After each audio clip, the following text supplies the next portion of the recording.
bàbá owó lánàá ló pàrokò ọ̀rọ̀ sórí adé. Wọ́n ní ewu ń bẹ lóko Longe fúnra rẹ̀ ewu.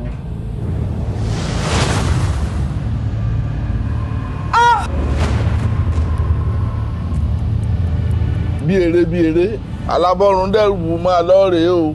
Ẹni ìjà òde bá ní pera rẹ̀ lọ́kùnrin.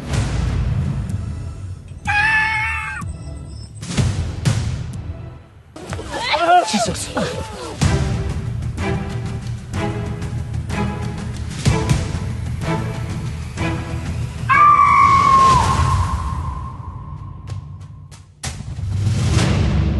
Ṣé gbogbo ìgbà lèèyàn máa ń kú lọ hospital ni?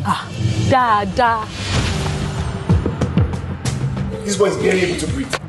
Ma, do you have hydrocort? We don't have. Do we have some oxygen, please? I said we don't have. What is your problem? Why are you speaking English? Ma, what do you have in this hospital for God's sake?